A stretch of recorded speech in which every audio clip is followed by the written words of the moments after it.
This is part 2 of a 2-part Bravo Weekly News episode. If you're looking for part 1, just go back into your podcast feed and you should find it there. In part 1, I covered Potomac, Atlanta, and Summer House. And in this part 2, I'm covering Beverly Hills, the Valley, Real Housewives of New Jersey, NextGen NYC, and of course, Secret Lives of Mormon Wives. Oh, yes, and Real Housewives of New Jersey as well. So check it out, and I hope you enjoyed today's episode. And for bonus content, head over to patreon.com/Bravo and Botox, where I have bonus episodes where I recap the shows each week. And you can also get these Bravo Weekly News episodes on there completely ad-free. Check it out. Enjoy today's episode. Welcome to the Bravo Papers, a safe space for all us Bravo fans who love to analyze, deconstruct, and talk about our favorite Bravo shows ad nauseum. So join me, Bravo and Botox, and we'll catch up on all the Bravo news and read way too much into our favorite shows and Bravo celebrities.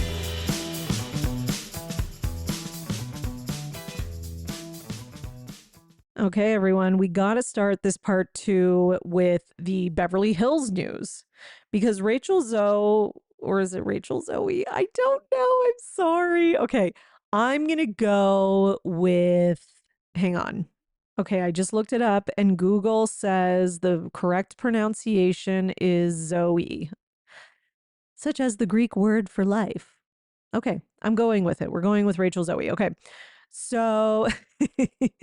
So Rachel Zoe is returning to Bravo, and she is going to be the newest Real Housewife of Beverly Hills. She made a post saying the rumors are true and that she's so excited to be back on the show, etc. Listen, I did not watch her show, okay? I did not watch her on Bravo the first time.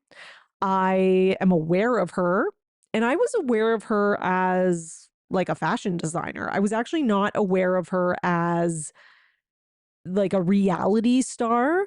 Like I have gone to HomeSense and Winners and I have purchased Rachel Zoe items. You know, like literally I recently purchased a fuzzy blanket and it was Rachel Zoe. So like so that must mean she's someone, okay? Like if I'm buying her thing at HomeSense and I see Rachel Zoe stuff like all the time at HomeSense, then yes, she is someone, okay? And I'm sure she does much more than that. I know she originally started out as a stylist. I read up on her, but I have to be honest, guys, like I'm not, like I don't know a lot about her. I really don't. But from what I've heard, I'm excited. Okay, so from what I've heard, from what I've read on Reddit, Twitter, etc., she is the type of person who is good for housewives and is good for reality TV. And people seem to think she has like the type of kind of like, delusional in like a good way mixed with like, self-confidence, like all that kind of stuff, and has like the money and status to back it up. So I'm down with that. The other thing that I'm down with is she is, from what I can tell, a legitimate fashion girly. So I am excited for a fashion girly who actually has money to go up against Kyle. Sorry, not Kyle, Dorit. I really ruined that. So I'm down for that. And I know that she very recently had an unexpected breakup. So it seems her and her husband, Roger Berman, announced their divorce in 2024 after 26 years married, 33 years together. Wow, that's wild. So I'm sure she's going to be talking about that. Listen, I hope she goes up against Dorit. I don't know. I'm gunning for Dorit, guys. I don't know why. She just pissed me off so much last season. I'm always gunning for Kyle, but I mean, that goes without saying. So yeah, so do I think that she alone can save next season? No, I don't. Because looking at next season, I'm like, who do we have? Like, Sutton has drank the Kool-Aid and she wants to be a cool girl. So, I don't know how that's going to fare. Then we have Kyle and Dorit, like, wah. Bose is fine. Like, I like her for the most part, but she's so close with Dorit, so that kind of ruins that. And then I don't know what else. Erica, ugh, God, boring. What, she fucked Jesse Solomon, so I'm supposed to be entertained by that. For those of you who are Beverly Hills watchers and not Summer House watchers, Jesse Solomon is a 30-year-old guy, or like 31 or something, from Summer House, who he's basically like your average tall New York fuckboy who gets laid a lot because he's tall, even though whatever, he's fairly average in every other way, and he has gotten some fame from Summer House, and now he's just taking advantage of that left, right, and center. But listen, if he floats Erica's boat and she's into it, cool. Like, whatever, she can do what she wants. They can both do what they want. They're consenting adults. But if that's going to be her storyline for this next season, it's not that much better than Wallpaper. Okay. That's what I'm going to say. Like, I'm going to need something else. And I'm going to need something else besides Kyle crying about her divorce, Dorit crying about her divorce, Bose pretending she's trying to have a kid. And yeah, like that, none of that is enough. Okay. So I don't know if Rachel's Zoe is enough. I feel like we need another like crazy person. But maybe I'm wrong. Maybe Rachel's always going to come in and just stir the fuck out of stuff. Who knows? I'd be down with that. Okay, so we shall see. But either way, listen, I'm excited about it. Ironically, it was not the biggest announcement of the week because this week has been insanity in the Bravo world. So make sure you go back to my part 1 and listen to that for the craziness. But there was another big thing from the Beverly Hills world, which is that Tom Girardi has been sentenced to 87 months in prison on his 86th birthday, by the way. So he will not be able to go to a facility or any type of like, senior care center or anything like that. He is actually going to prison. So I think this whole like, he's got Alzheimer's thing. I think, the jig is kind of up and he will be serving his time. And I'm sure that, oh yeah, this will be Erica's other storyline. As if she hasn't dragged out this for fucking ever. She'll be like, okay, I've given my reaction to him going to trial. Now the sentencing. And now we need Erica to react to the sentencing. And then she'll give us a little speech about how she's stronger than ever and she's picking up the pieces and I'll be asleep. Okay. So that's it for Beverly Hills. So let's go to, what do I got next? We've got some Valley news. First of all, I just want to say congratulations to Nia Sanchez and Danny Boko, who have welcomed their 4th baby. Her name is Adelaide. They are both very happy.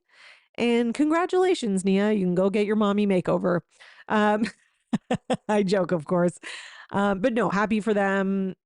They're crazy for having 4 under 4. Like, listen, I know it's become like a running joke, but it's actually insane. And good luck with that, guys.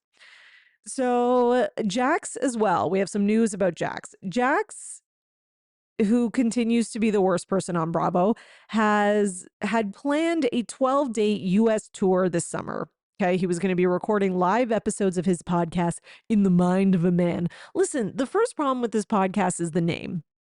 Okay, you are not the average man. It should be in the mind of, he should have called it In the Mind of a Narcissist or In the Mind of like a serial killer or something, or psychopath or something, because then, maybe I could get behind it. Like maybe he would give people who have to deal with narcissists, he could give them advice on like, if I was in that situation as a certified narcissist, here's what I would do. Like he should give away all the narcissist secrets.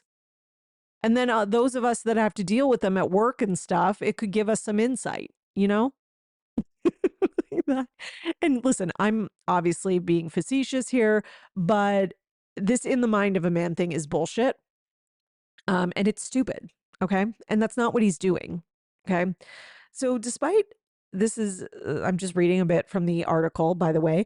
Despite heavy promotion and a kickoff event in Boston, the rest of the tour has been canceled. Okay. So, some venues pulled out due to public backlash, and his team decided to cancel the remaining dates, citing poor timing. Okay. It's not poor timing. It's probably he's not selling tickets. He's looking worse and worse as the season of the Valley goes on. Nobody is coming to this show.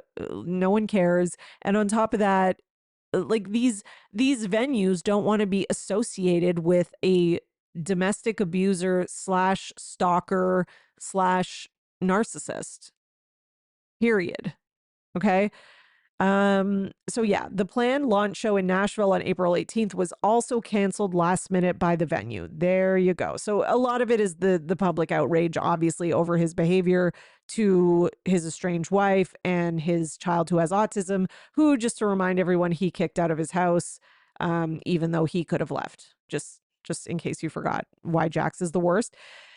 Jax also made a statement. So after this news broke, he made a statement. And again, this has really been overshadowed by all the other stuff happening, like Paige leaving Summer House and the Rachel Zoe thing, Potomac and Monique returning and Britt Edie's lawsuit. Like Jax is almost, even though this is actually pretty, even though Jax is like the worst, it's somehow being overshadowed. But okay, he says like his news is being overshadowed because it wasn't even like I saw it, of course, because I'm like looking for the news to share with you guys, but like him and this canceled tour was like not even the thing that I was seeing being posted about that much.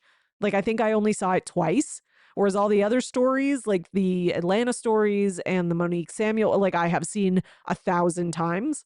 It's like my entire timeline. So okay, so Jax also posted on social media and said, I've made the decision to stay off social media for the next while to prioritize my mental health and recovery. My team will be running it for the time being. Okay. Like, Jax, no one's worried. Like, I can't. Jax, no one is worried about you. Like, I don't know. Like, I'm not saying that Jax doesn't have legitimate mental health issues, because he does, but like, no one is like, oh my God, Jax's tour was canceled. Is he okay? Like, let's check in on him. Like, no one is concerned about that. No one is wondering how Jax is handling social media backlash. I don't even think anyone would notice if he stopped posting. I literally do not think anyone would notice. Like, I really don't. We're good, Jax. If anything, we want to see and hear from you less. So it's just, I don't know what this announcement is. And it's very convenient, isn't it? Okay. Let's go to what else we got. Let's go to what's a good one? Oh, yes. Let's go to NextGen NYC, because whether you watch the show or not, this story's crazy. And even if you're planning to watch it and you haven't watched it yet, no spoilers. So don't worry, I'm not doing spoilers. But I do have to talk about one of the castmates of this show named Charlie. I think you say his name Zakor. He was apparently at the scene of a crypto torture arrest. And apparently he sometimes crashed at the Soho House of Horrors. Okay, I don't even know what I'm reading, but let's get into it. I already read the article, but just when I first saw the headline, I was like, what? Like, I was like, maybe I'm just too old to understand what is even happening, but okay. So Bravo has released the show. He's one of the like non-Bravo people on it. So you have like Gia, who's like Teresa's daughter, and you have Riley, who's Candy Burris's daughter. But then, you have Adriana, who's Kim Zolciak's daughter. But he's one of like the other people, right? So who's like, he's like a Nepo baby, right? Who's like somebody in New York. And, he's you can tell they're setting him up to be the villain already. So I guess this just kind of works with it. But basically, a video emerged on Friday showing the arrest of John Waltz, who is a cryptocurrency investor who is suspected of kidnapping and torturing an Italian crypto millionaire named Michael Valentino Teofrasto Carchurin with a chainsaw, electric wire, and more in a sadistic weeks-long extortion attempt. Wow. So basically, they had this Michael guy who is an Italian crypto millionaire at this like at this Soho townhouse. And these guys were torturing him to try and get his crypto password. This is like, it really is like, crypto really is like the Wild West. So then there's like a clip of the guy, the torturer guy, whose name is John Waltz, being arrested. And it also shows, it says, a blonde man looking concerned as cops cuff John Waltz. Okay. And that blonde man is Charlie, one of the new stars of the Bravo reality show, NextGen New York City.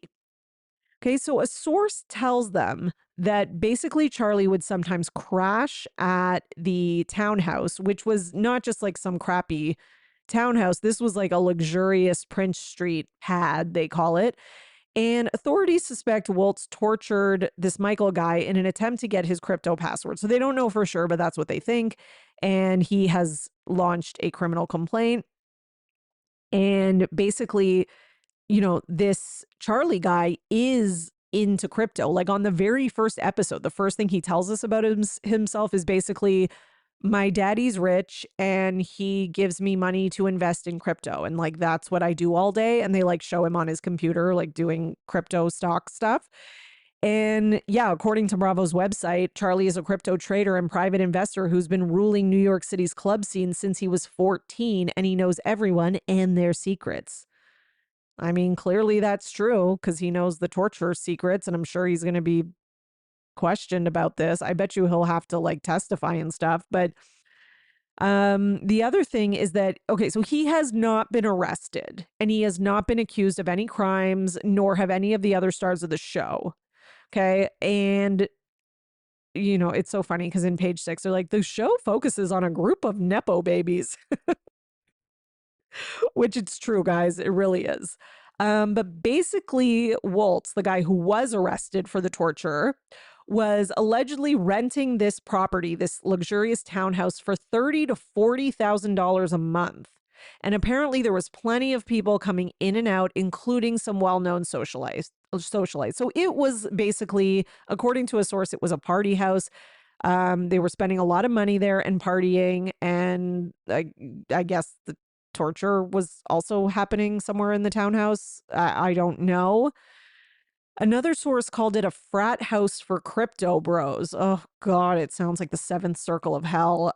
So when the cops entered the home, they discovered multiple Polaroid photos showing the businessman being tied up with electrical wire and tortured, including one of him bound to a chair with a gun pointed at his head. Oh my God. Listen, I am not of the thinking that people going in and out of this house had no idea what's happening. I think they may have known. I think they probably knew about it to some degree, including Charlie. And I think they just didn't care. I think we have a bunch of entitled, spoiled, frat bro-ish crypto guys who have access to millions of dollars. A lot of them are under 25 and their brains are not fully developed. And I think they would, even if they're not directly involved, maybe just not do anything about it. Cause like, this is my bro and this is how we do business. And we're rich and we're crypto bros and we're so cool. And we're basically like a gang. And my daddy's got so much money that like I'm never gonna have to pay consequences. And then this happens. So yeah. I mean, let's be honest. I like do not put that past any of these people to think that way and to be void of a moral compass. I also, I think when you grow up with a certain amount of privilege, Not saying 100% of the time, but often, especially with certain people, I do think you get that type of mindset. Okay. So we shall see. We'll see if this gets brought up on the show. I would think it would if I mean, the season had already filmed, but I'm going to be looking for clues while I watch. That's for sure. And if they have a reunion, they better ask him about it. That's all I'm going to say. Okay. So I don't get the impression that this is the type of the show that would have a reunion, but if he comes back for a second season, he's going to have to talk about it, or he's not going to come back so that he can avoid talking about it. Those are kind of the two options, right?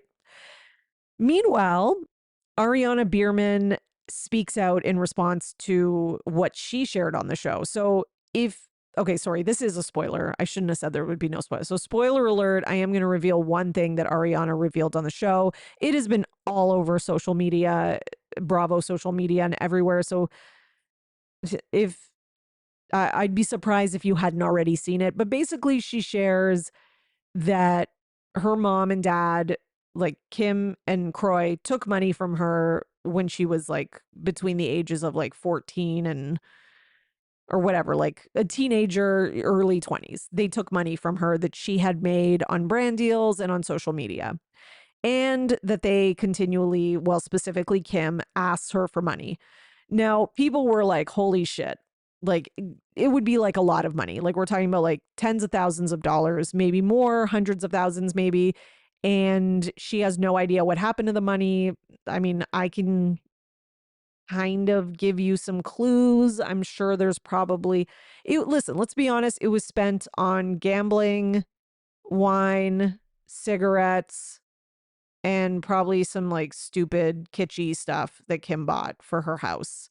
Like, let's be real, it was not put towards the mortgage or anything significant since their houses are being foreclosed on.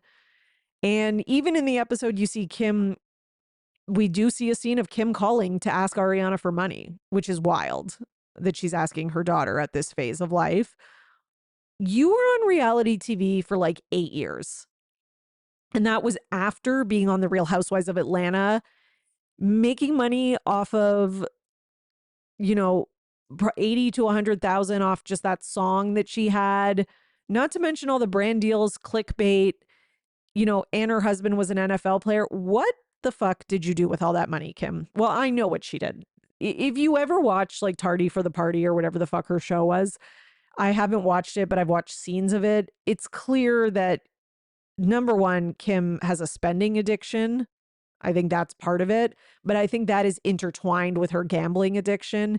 It's clear as day that this woman has probably gambled every cent and spent every cent that she's made, that Croy's made on stupid shit. And I'm not saying that Croy doesn't have responsibility in this as well, because it seems like he's an enabler. But yeah, like that, again, that's just my opinion, allegedly. But yeah, anyway, so Ariana speaks out. She just wants to say to everyone that she doesn't want money to come between her and her family. And although she did share something that is true, she loves her mom. And, she still is going to like basically be there for her mom through this divorce. And she wouldn't, and there's no amount of money that's more important than that. Which, okay, good for you. I mean, she's still young. That's all I'm going to say. She's still young. She might change her mind about this one day. Okay. So not that I'm saying she would stop loving her mom or something like that, but I do think that people have a breaking point when it comes to this kind of stuff. And it's not, and she says like family over money. It's not about money. It's about that somebody you love it's not about like the actual money itself. It's not about the material things. It's about that somebody you love is willing to take advantage of you, steal from you, put you in insecure financial situations, and it is financial abuse. And she's right. It's not about the money. It's about the fact that somebody who's supposed to love and protect you is actually hurting you and manipulating you and taking advantage of you and lying to you. That's what it's actually about. And one day Ariana will probably realize that, unfortunately. Okay, so let's go to what was the other thing I still needed to talk about? Oh yeah, we have some RHONY news because Bryn did a little podcast interview with virtual reality. And Bryn just keeps getting more and more cringe. So she revealed that she was supposed to be on Love Hotel, guys. And she says that she dropped out, which thank God she wasn't, because I like honestly, I wouldn't have watched it. I would have, I would not have watched it. And that would have been a travesty because I love Hotel. It is the sleeper hit of the year. Like I I didn't have like I had no expectations for it and I fucking love it. Like I want 50 more episodes. Every week I think it's going to be the last episode because I'm like how long can this show keep going? And it's not and I'm like okay, good. Keep going. Like I could watch this all year. Like I just never get tired of it. It's so good. If you're not watching it, I don't know what you're doing. You need to watch it. This is not sponsored. Bravo is not paying me. Legitimately, I promise you will be entertained. You will enjoy it. You will not be bored ever. You will not be bored for 1 minute ever. Like it is so good. It's perfect casting.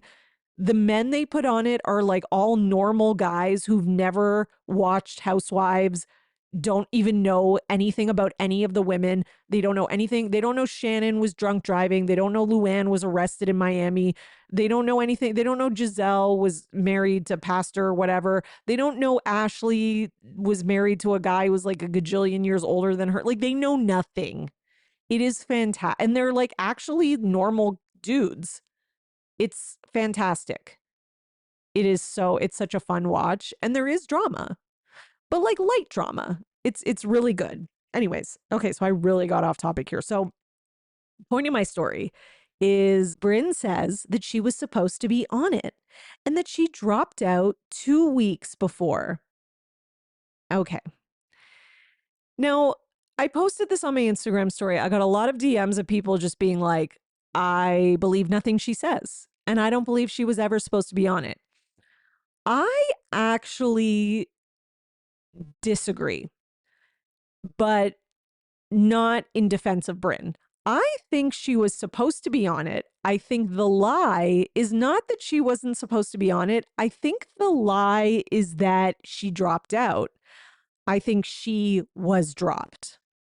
I think because of everything that happened, and this would make sense with timelines and filming dates and stuff like that. I think with everything that happened on the last season of New York and how badly the audience responded and how much, how poorly she came off and the backlash, etc. I think Bravo was like, we cannot have you on the show. I'm sorry. I think they were like, we wanted you on the show, we like you, nothing personal, but they probably spun it to her, put her down gently, like, we feel like it's best for you and your public image. We feel it's best that you just have a break. There's like that thing in PR where it's like, you just kind of like go away silently for a little bit, let people forget and give people time to get over it. If you're back on the screens right away, they're going to hate you even more. Like I can just imagine the Bravo, like producers, PR people like spinning this to her and they probably made her think it was her idea. And she was probably like, you know what? You're right. That is the best decision for me. So yeah, I'm going to bail out. And they were like, oh my God, Bryn, we totally respect your decision. Like they probably talked her, Houdini'd her around and turned the whole thing around. Do I think that she was just like, they were like, come on, Bryn, we got your ticket booked. We can't wait. And she was like, you know what? I'm not going to do it. There's no fucking way. There is no way. And then she's like, so that's what I think happened. I really, really believe that's what happened. And then she says in the interview that, yeah, I kind of felt bad because like they had like casted all these guys for me. Shut up. No, they didn't. Like, shut up. I don't even, okay. Anyways, and if they did, it's because they didn't know that you were going to end up being like the most hated housewife by the end of season 2. Okay.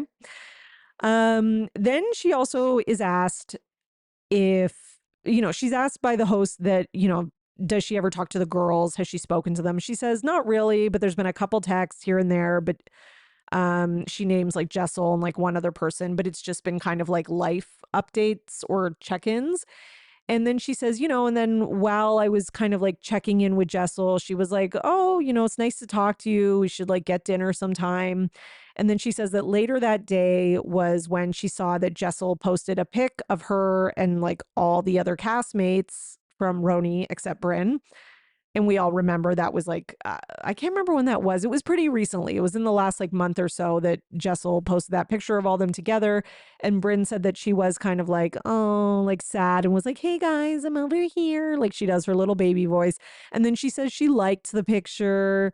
And then she unliked it and was like, fuck them. But then she liked it again. And she was like, oh, but I miss them. And I was like, you were not like, oh, but I miss you. You were only like, fuck them, which is fine. But let's just be real. That's all you were. Okay. All right. So that is it for RHONY. What else do we need to talk about? We need to talk about Mom Talk.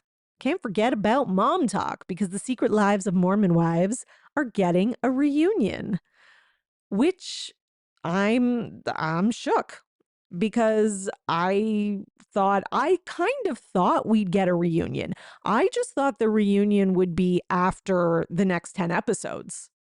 Because as far as I knew, they were still filming or they'd picked back up production because there's going to be 10 more episodes in September. So I was kind of like, okay, this is like season 2, part 1. Season 2, part 2 can come out in the fall and then they could do a reunion. But I guess this is kind of like a check-in reunion, like a halfway reunion. Listen, they got to figure something out because they can't keep doing it like this. They either need to release it week to week, like, because I do think that as much as I love marathoning it all at once, love it, I do also enjoy the online discourse that comes with it being week to week. Because if you release one episode a week or even like 3 at once and then another 3, it is kind of fun because everybody is in the same spot when they're watching it. And it's fun for those of us that like to listen to recaps and read recaps because then, your favorite podcast can kind of do episode to episode recaps. And also we can have fun like making memes and talking about it online. Whereas when it all comes out at once, it is kind of hard. It's hard to avoid spoilers. Even like me, I was like looking for tweets after I watched like 2 episodes. And then I'm seeing all these tweets that are from like episode 7, 8, 9. Like it's kind of annoying.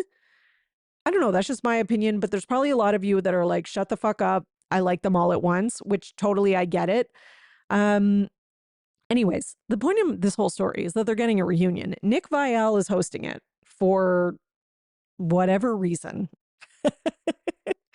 Listen, they all go on his podcast, so I guess he might as well host the reunion. We'll see how he does. They were all at the reunion, but there was one person was noticeably absent, which was Demi and Brett. So not that I even knew if the husbands attended, because in the pictures they just showed the women. But yeah, it seems that Demi did not go to the reunion. So that's interesting. Does that mean she's like done with Mom Talk? Like she's still been doing TikTok videos with Whitney. So I don't know what the hell's going on. And I thought, when we saw her on the last episode, like it was clear that she wasn't quitting. So I don't know. But she would be an idiot to quit at this point, even with how bad season 2, those first 10 episodes were. Like, it's not too, like, you could turn it around. And I think if you're like fully quitting, I do think that's dumb of you, like just from like a career financial standpoint. So yeah, there's also drama on social media because the Mom Talk girls are doing some sort of Vegas show. Okay. It's happening right now. And basically, Whitney was excluded from this show. So Whitney posts this like shady TikTok video about not being part of the show, where the caption is, where is it? It says, Mom Talk explaining to me how I'm voted back in, but why I didn't get invited to the Vegas show. And then it's like her like talking to someone. I didn't actually watch the video. I'm sorry. I just have a still of it. And then the other girls responded basically, you know, like, girl, what are you doing? Things like that. And Macy responded and said, awkward because from what we know, you did get invited and your management dropped the ball. And then Whitney responds to Macy and says, ha ha ha, yeah, show me those receipts because they don't exist. I can't. Okay, so the girls are kind of saying that it's not their fault that Whitney didn't show up. It was her management that dropped the ball, but Whitney says that she was deliberately left out. And you listen, guys, I have a very strong feeling that we're going to be hearing all about this in the next 10 episodes. So looking forward to it. Okay, meanwhile, the other girls did the Vegas show and yeah, but again, not Demi. So I don't know. I am interested to see what happens with Whitney and Demi. Because listen, I think we need villains as well. And I do think that, like, as much as I couldn't stand Whitney last season, can't stand Demi this season, I still want them on the show. I don't want people to be dropping like flies from this show. What makes this show good is seeing these dysfunctional characters all trying to make a business work together and trying to pretend that they're friends and have sisterhood when they don't. So let's keep going. Okay. We can't just be kicking people out every time there's a problem. Okay. We need to allow the problems to stay because that's how we get the drama. Okay. So we also have Real Housewives of New Jersey news because Andy Cohen is finally giving us an answer about Jersey. His answer is we are doing casting. So Jersey's going to be coming back and he says they are actively casting. He also said, and I thought this was funny, he said they were on a deep pause. Andy will use any term besides saying that a show's canceled and now we're bringing it back. Like, it's like Atlanta was on a pause. Jersey's on a deep pause. Like, I thought deep pause was so funny. And he says it so like nonchalantly. And then, so then he says that they are actively casting in Jersey and looking for women for the show. Now, he doesn't say that that means that other women who used to be on the show are not necessarily coming back. He doesn't say that, but he just says that they are casting, which, to be honest, I think that it's going to be like, you know, I think it's going to be some of the original cast and some new people. I don't think they're going to do a full reboot because I just don't think they will. That's just my honest to God opinion. I could be wrong. We will see. Now, Dolores has also confirmed that she is going to appear a little bit on the Real Housewives of Rhode Island. She's not moving there. She's not going to be a star. She's not going to be one of the Real Housewives, but she does know some of them and she will, quote unquote, this is what she said, she will visit from time to time. So she'll be a friend of, basically. That's what that sounds like to me, which great. I'm down with that. I think her just visiting periodically, you know, helping to maybe stir up drama, maybe tell someone something you're not supposed to. That's perfect. Let's do it. Okay, everyone. I think that is all for today. If you missed part 1 of this recap, make sure you go back into your podcast feed. It is there. That's where I talked about the Real Housewives of Potomac, Real Housewives of Atlanta, and Summer House. So make sure you go and check that out as well. And if you are looking for Bravo Weekly News episodes ad-free, head over to my Patreon, patreon.com/Bravo and Botox. I also have bonus episodes where I recap shows weekly like The Valley and Summer House and Atlanta. And I will be doing Real Housewives of Miami, talking about NextGen NYC, OC when the summer comes. I might be even doing Love Island. I'm still thinking about that, but not sure, but I'll let you guys know. And yeah, check it out. All right. So you are now in the know for everything Bravo. See you next time. Bye. Thanks for listening, everyone. Your support really means everything to me, and this show wouldn't be possible without you, the listeners. So please, if you enjoy the podcast, leave a 5-star rating and subscribe so you don't miss an episode. For more, you can join my Patreon, patreon.com/BravoandBotox. And for $5 a month, you'll get 4 extra podcast episodes a month. You'll also get early releases of Bravo Paper episodes and more. Please also subscribe to my YouTube channel at The Bravo Papers and follow me on Twitter, Instagram, at Bravo and Botox and at The Bravo Papers. If you'd like to buy me a coffee, you can at buymeacoffee.com/Bravo and Botox. You know, send your love through some much needed caffeine. And any guest that was on today's episode will be in the show notes, all their social media and contact information. So thank you so much, everyone. Keep overanalyzing Bravo.